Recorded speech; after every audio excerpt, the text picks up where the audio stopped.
আসসালামু আলাইকুম। এখানে দেয়ালে তিনটি কথা লেখা আছে। এখানে লেখা আছে, এক নম্বরে আল্লাহ সব কিছু দেখছেন, 2 নম্বরে লেখা আছে ফেরেশতা সব কিছু লিখছেন, 3 নম্বরে লেখা আছে কিয়ামতের দিন সব কিছুর হিসাব দিতে হবে। বাণীটা হয়তো বা লেখা আছে হজরত মুহাম্মদ সাল্লাল্লাহু আলাইহি সাল্লামের। আসলে এই কথাগুলো একেবারে 100% সত্য। আল্লাহ পাক আমাদেরকে দুনিয়াতে পাঠাইছে তার ইবাদত করার জন্য, তার হুকুম হাকাম মেনে চলার জন্য। ঠিক আছে, আমরা নিজেদেরকে নিজেরাই প্রশ্ন করি যে আসলে আমরা কতটুকু শুনছি, আল্লাহর হুকুম কতটুকু পালন করছি, আল্লাহর ইবাদত কতটুকু করছি। এটা আমরা নিজেরাই প্রশ্ন করি নিজেদের মনকে। আমাদের 2 সিনায় 2টা ফেরেশতা আছে, যারা প্রতিটা সেকেন্ডে সেকেন্ডে আমাদের ভালো খারাপ সব কাজের হিসাবগুলোই তারা লিখছে, সব ব্যবহার লিখছে। আমরা যদি আমাদের হাত পা শরীর, একটা সোজা কথা, এক কথায় বলতে গেলে আল্লাহর দেওয়া আমাদের এই শরীর, আমরা যে কাজেই ব্যবহার করি সব কাজেরই ভালো মন্দ হিসাব 2 ফেরেশতা লিখতেছে। আর যদিও যতই খারাপ কাজ করি পৃথিবীতে কেউ না দেখলে একমাত্র আল্লাহ পাক দেখেন। আর সে যদিও পৃথিবীতে তো আর সব খারাপ কাজের বিচার হয় না, আবার মাঝে মাঝে হয়েও যায়। আল্লাহ পাক সব কিছুই দেখেন। এই সব কিছুর বিচার কিন্তু হাসরের দিন হবে, কিয়ামতের দিন সব কিছুর হিসাব হবে, সব কিছুর বিচার হবে। তো তখন যদি সেই বিচারে একবার ধরা পড়ে যাই, তখন কিন্তু আমরা আর ক্ষমা পাবো না।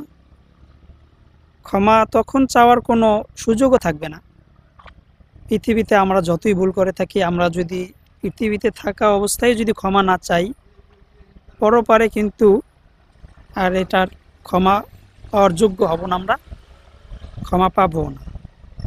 কারণ তখন আমাদের কোনো আকুতি মিনতি আল্লাহর কাছে যোগ্য হবে না, আল্লাহ তখন তা গ্রহণ করে নেবে না। পৃথিবীতে থাকা অবস্থায় যদি আমরা তার কাছে ক্ষমা চেয়ে ক্ষমা করিয়ে নিতে পারি, সেটাই আমাদের জন্য ভালো। আর এই জন্যই আমরা যখন অনুভব করতে পারি যে না, আসলে আমরা এই কাজটা খারাপ করেছি, এই কাজটা অদাবদ্ধ হলাম, আর কখনো করব না, এই কাজ থেকে আমরা বিরত থাকব, এটা যদি ওয়াদা দিয়ে আমরা ওয়াদাটা রাখতে পারি আর কখনো না করি, সেক্ষেত্রে আল্লাহ পাক আমাদেরকে ক্ষমা করে দিলেও দিতে পারেন। এই জন্যই বলবো, আমরা যে কোনো কাজ করি, করার আগে অন্ততপক্ষে একটু ভাবি যে আসলে কাজটা কি আমরা ভালো করছি নাকি খারাপ করছি, এই কাজটা কি আমাদের জন্য পরপারে দায়বদ্ধ হতে হবে বা আল্লাহর কাছে হিসাব দিতে হবে, এই কাজটির জন্য আমরা শাস্তি পেতে পারি।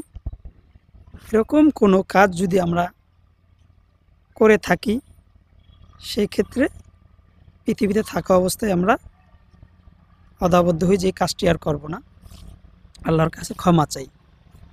এটাই হবে আমাদের প্রতিটা মানুষ হিসেবে আমাদের কাজ। তো আশা করি আমরা সবাই সুন্দরভাবে চলব, কোনো খারাপ পথে চলব না, খারাপ কোনো কাজ করব না। যেগুলো আল্লাহ আদেশ করছেন এবং নিষেধ করছে ওগুলা মেনে চলার, এটাই হলো আমার কথা। তো ভিডিওটা যদি ভালো লাগে অবশ্যই একটা লাইক দিবেন। আর এরকম ভিডিও যদি নিত্য পেতে চান তাহলে ফলো দিয়ে আমার ফেসবুক আইডির সাথে থাকবেন। সবাইকে ধন্যবাদ।